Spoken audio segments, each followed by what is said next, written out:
as explained in earlier videos in collision, these two governing equations, first equation is conservation of momentum and second equation is velocity of separation upon velocity of approach is coefficient of restitution. These two get reduced to a single equation like this.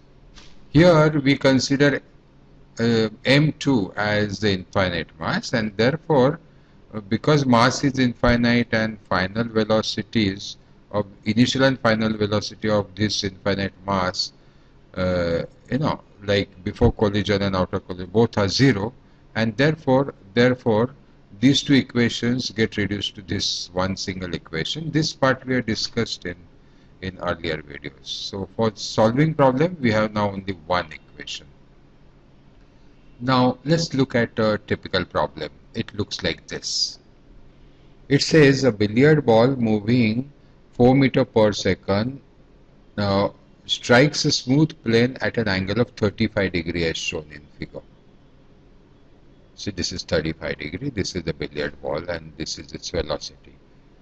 Now if coefficient of restitution is 0.6, what is the velocity with which the ball rebounds? So ball comes like this. We want to know when it rebounds what is its velocity.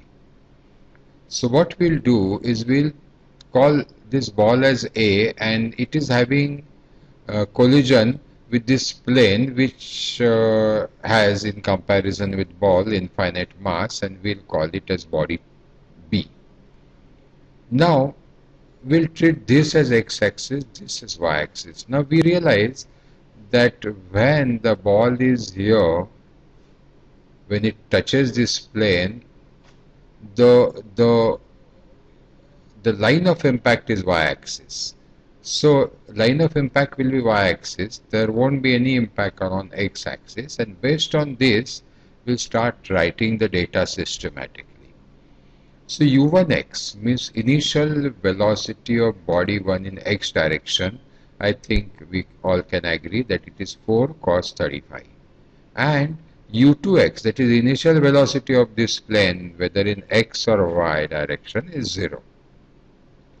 Now u1y, that is initial velocity of body 1 in y direction, is 4 sin 35 in negative direction, so minus 4 sin 35, and u2y is 0.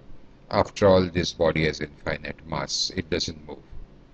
Now because we said that line of impact is y-axis, there is no impact in x-axis, along x-axis, and therefore initial velocity in x direction and final velocity in x direction will be same, and therefore v1x we have written as 4 cos 35, same as u1x. v2x is again 0.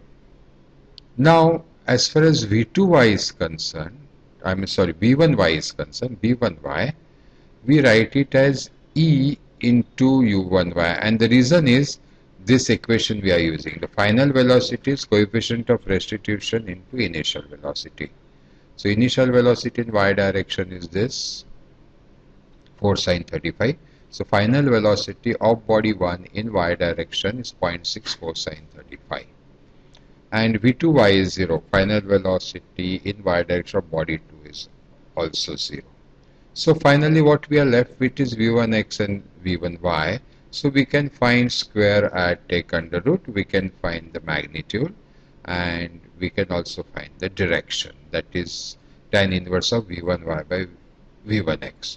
So it is with this velocity 3.55 meter per second at an angle of 22.8 degree, the ball will rebound, and that is what was asked.